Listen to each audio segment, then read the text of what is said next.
It's time to start the Board of Trustees meeting for the Franklin County School Corporation. If I could get everyone to stand and join me in the Pledge of Allegiance, and followed with a moment of silence. To the flag of the United States States of America, and to the republic for which it stands, one nation, under God, indivisible, with liberty and justice for all.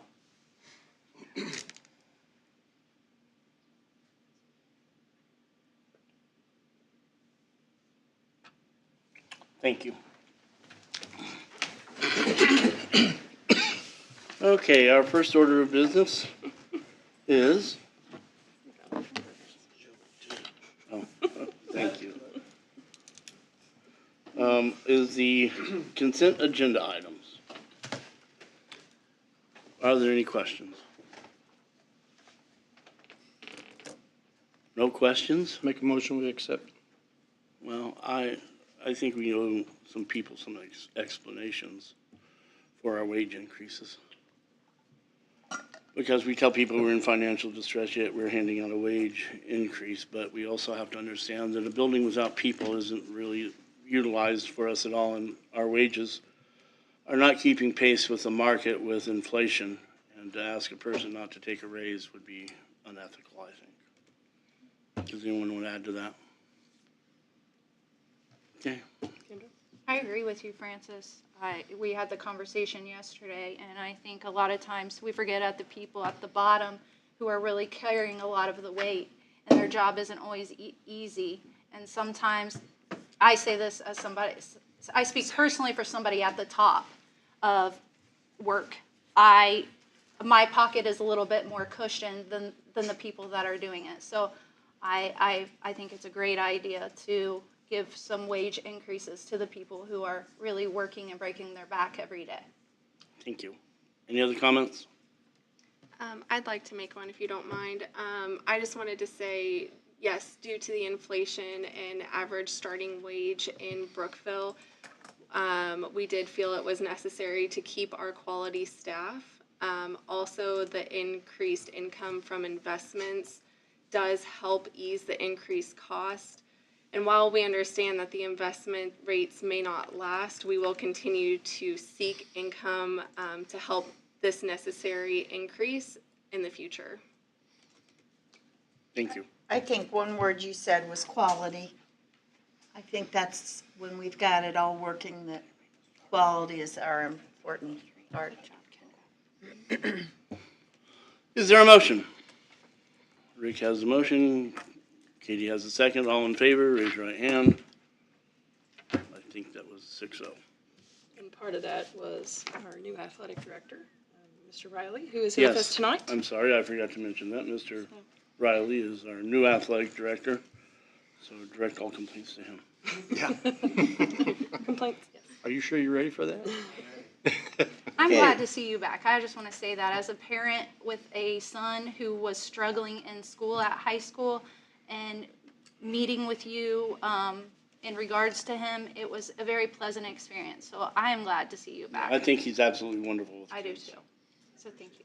Excited to be back. I say that now. I'll talk to you next year. Next up is the corporation financial report. The education fund balance as of June 30th, 2023 was $3,810,470.92. A year ago, this balance was $2,658,870.65.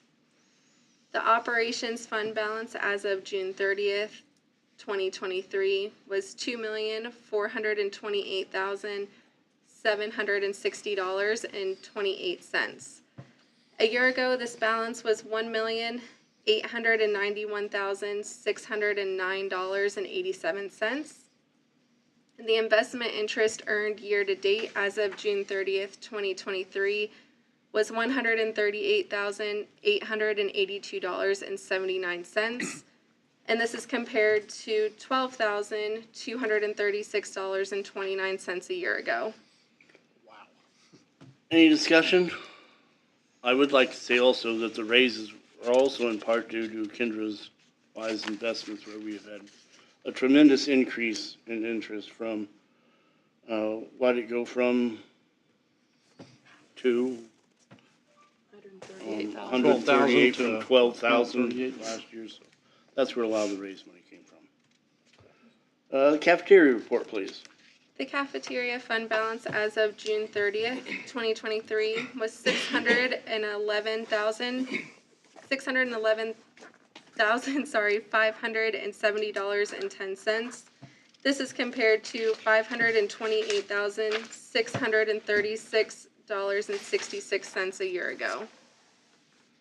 And the latchkey fund balance as of June 30th, 2023 was $12,071.75, and this is compared to $4,657.90 a year ago. And then we also have, I guess I'm lost on where we are. Are we at D. We're on D. D? Those items were discussion only. Is there any discussion about those? Okay, we'll move on to a recommendation of updated support staff handbook. I am recommending that Good Friday become a paid holiday for all who qualify. And if Franklin County Community School Corporation is in session because of a scheduled makeup day due to weather, employees will not receive this day as a paid holiday. Normally, this is a snow makeup day, so those rules will fall. But if we are not in session, I am recommending that it becomes a paid holiday for all who qualify. Any discussion about said matter? Do we foresee it being scheduled? It is, this 23-24 school calendar, we will not be in session regardless. So Because First- we took the Monday correct, off. you were on that discussion meeting with me. That is not a snow makeup day, so it will be a holiday. I think that's a And great that, idea. that could change year to year based on the calendar and, how we shake that out, but next year it will be a holiday. Yeah, I think it's a great idea to have that as a paid holiday. Any other discussion? Is there a motion? Rick makes the motion. Beth seconds. All in favor? We have a 6-0. Where are we? Celebrations. Move on to number 6. We have no celebrations. Statements from the public. In order to address the board, individuals must sign up prior to the start of the meeting. Individuals who have signed up are given 3 minutes to speak. A maximum of 5 people, seems that we only have 2 signed up, may address the board regarding the same topic or concern. Individuals are asked to avoid repetition and shall not be permitted to use the names of individual employees or students. Sam, I think it is Sam. I can't read your last name, so I apologize. So, all right, Sam, you're up, and if you could speak into the mic, those are for our online listeners. I am going to have to say you write like I do. Okay, good evening, board. I looked at on the internet for education rankings internationally, Indiana schools, internationally, nationally, and then locally. U.S. education rankings are falling behind the rest of the world. The Program for International Student Assessment is administered by the Organization for Economic Cooperation and Development, OECD, and it tests 15-year-old students around the world. The U.S. placed 11th out of 79 countries in science when the test was last administered in 2018. It did much worse in math, ranking 30th. Obviously, I don't have time to read the whole thing. The IMD World Competitiveness Center reports that the U.S. ranked first in 2018, third in 2019, 10th in 2020.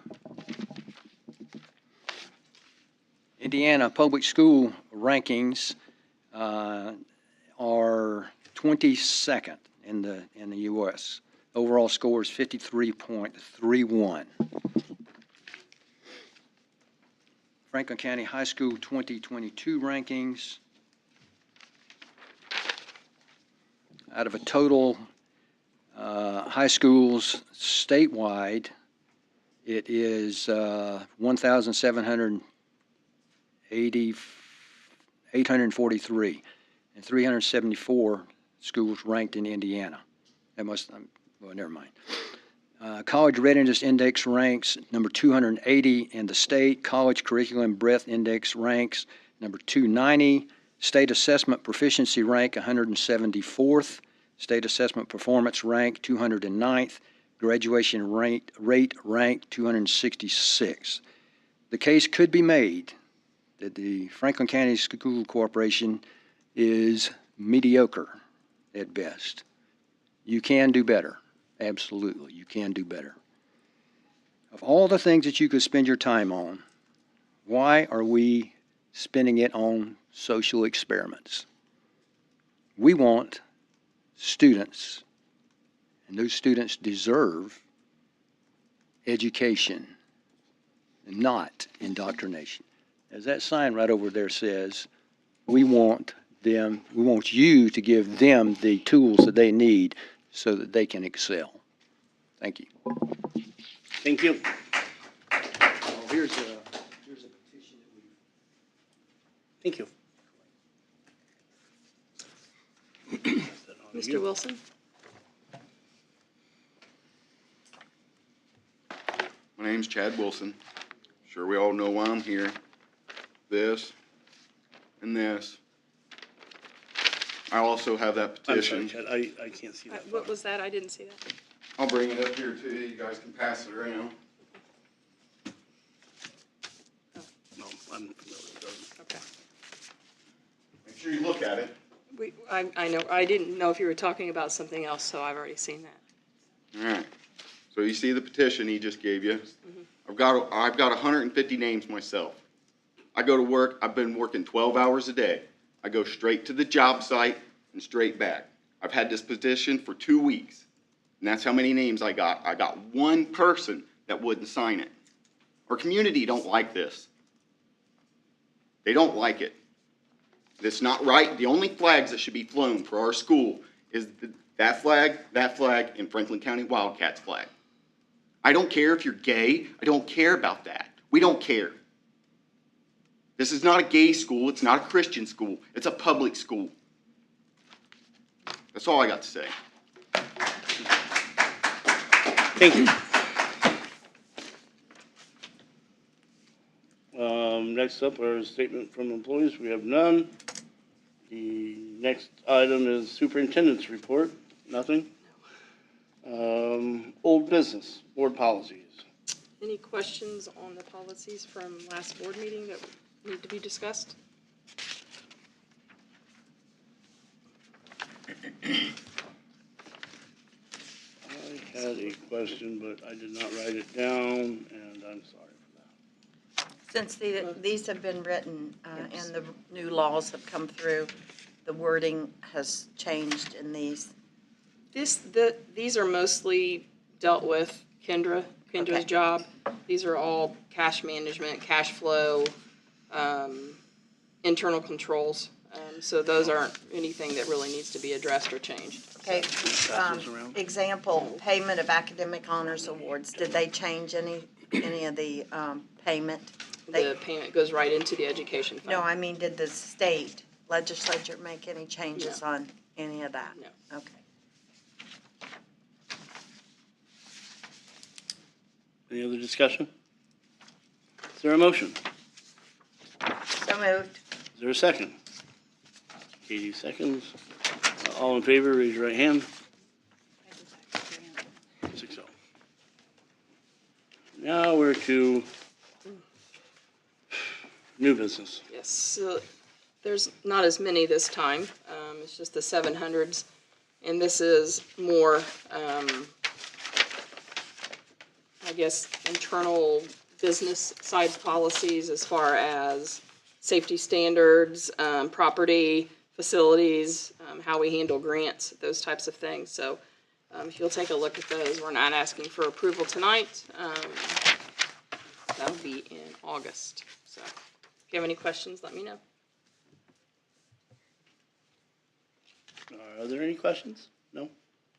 Okay, next up is the 24 return plan. Yeah, I know that sounds kind of silly that we have to do this, but the That's our money. the Department of Education, if we're accepting ESSER money, which we are, we have to have a return plan, and it's the same as it was last year. I guess the bottom line is parents, keep your kids home if they're sick, as we would if they had the flu, or we are not going to test kids. We are not going to quarantine kids. We're not going to do any of that at the school level that we have done in the last couple of years. So, Do you think that they will stop? I know for healthcare, I'm speaking from Medicare, Medicaid, like all of the COVID stuff ends in November. So Right. I'm curious if that will end for the school as well, as far as. possibly. I did speak with Dr. Welsh, who is, that works for our health department, and he's our doctor. I mean, the best advice that he said is if you got a sick child, just keep them home. Absolutely. Because we're not going to test kids at school. We're not going to do any of that because we don't have any more of those test kits. So that's the best bet that we can do. Yes, it may eventually, but this plan has to be board approved if we're going to accept ESSER money, and obviously we're not going to turn that down. So.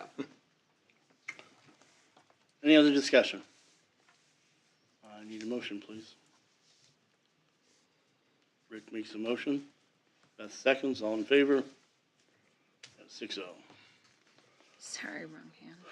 Jessica, I can barely see your hand. You need to there. wait a little bit. Okay. Additional handbook changes for grades K to 12.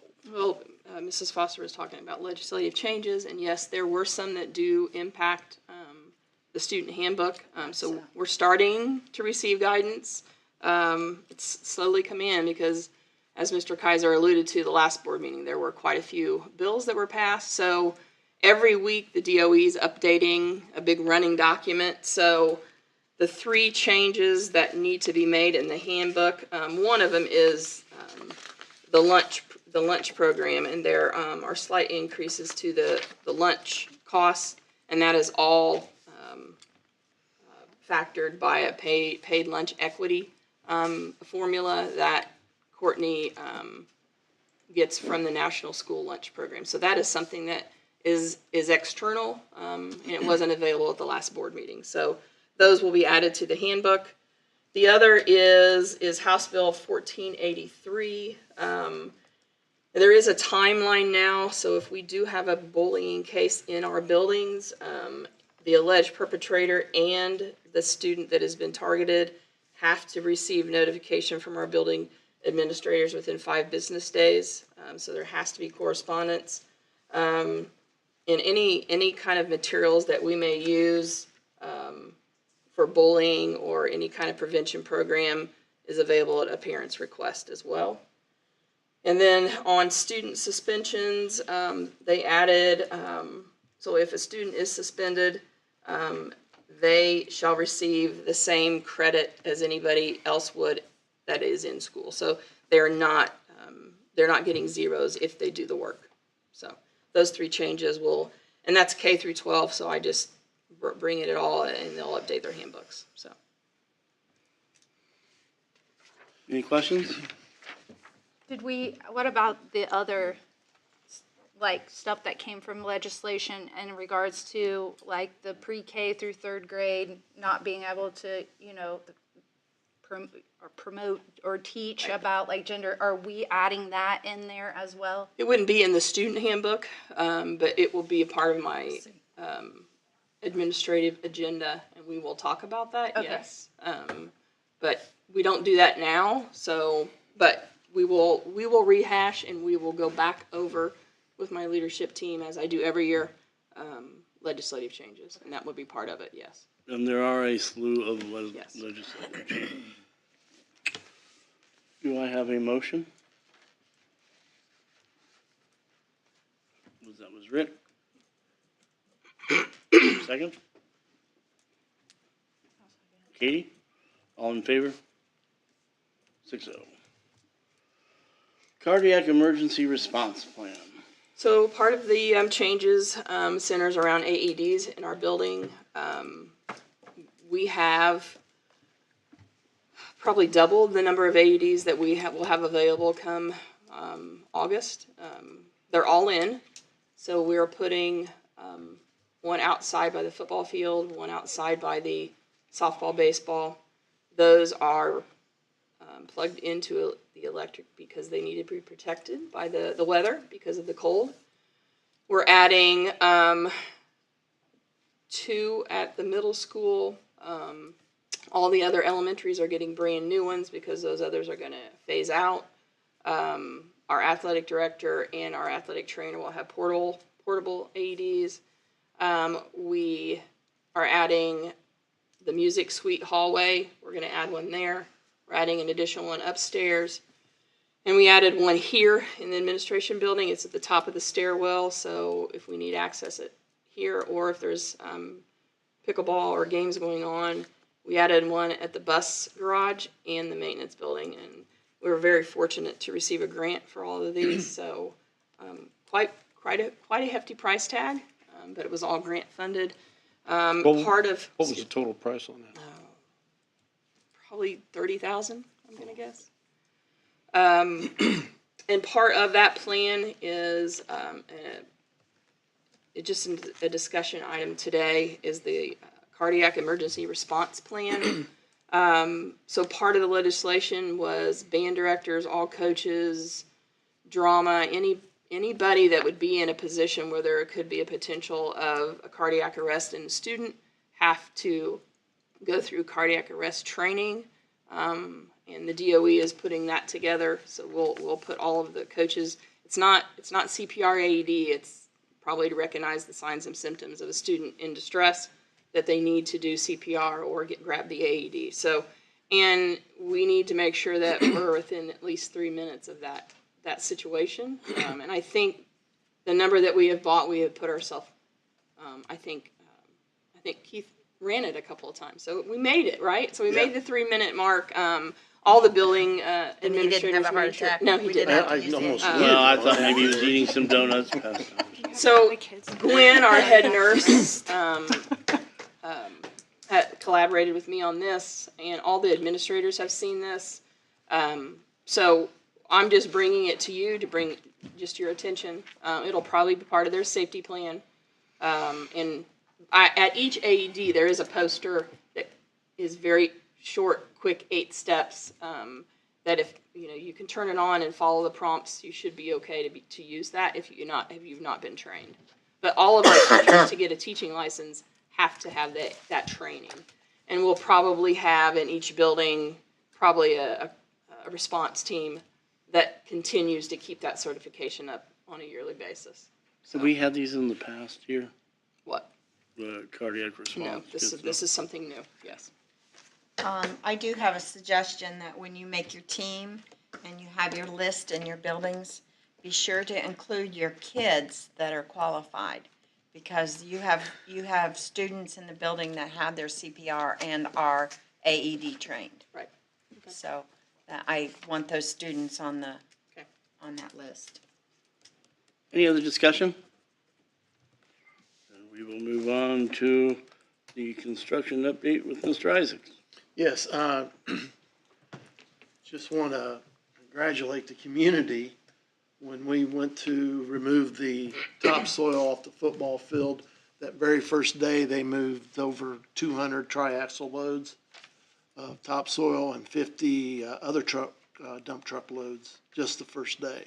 So they were very apprehensive when I said the community would be coming in, and they didn't have control over that, and they were afraid that a few people come in their pickup trucks and want to be loaded and such. And there was a few that did that, but to move that amount of dirt in that short amount of time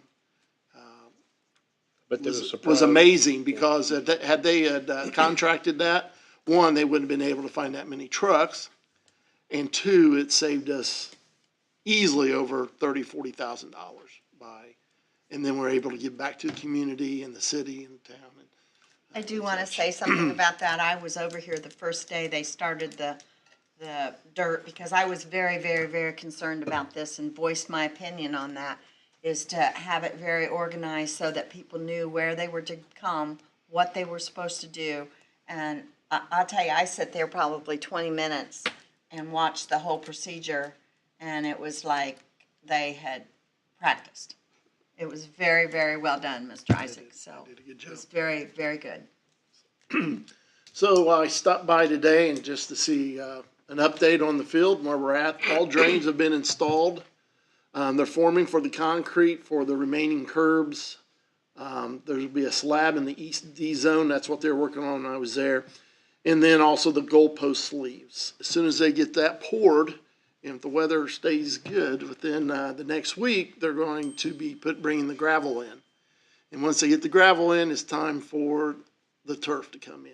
So turf should be delivered in about 2 weeks. The crew said that they think that they're pretty much on schedule, which is good to know. And then also, being out there, Tammy and I being out there, we take a look at the press box. We're gonna get that repainted and spruced up as well. So that'll be done before opening day. Any questions for Mr. Isaac? None, we will move on. Item number 11 is other, we have nothing under that. Legislative updates, there are many, but our liaison, Kevin Kaiser's not here tonight. Future agenda requests? I have a question. Mhm. Are we going to be doing anything as far as social media and all of that? I sent you an email, did You you get did it? send me an email, yes. Okay. So will that be coming up? It's pending review to Amber at this point. Okay.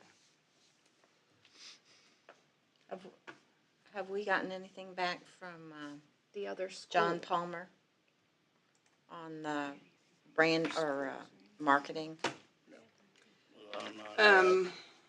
I met with, Bill and Shelley Lunsford and Ms. South and I think Brandon was there as well, probably 2 weeks ago, and the individual that Bill has been reaching out to, from Cincinnati, I believe, she was putting it together, a proposal, so I have not seen that yet.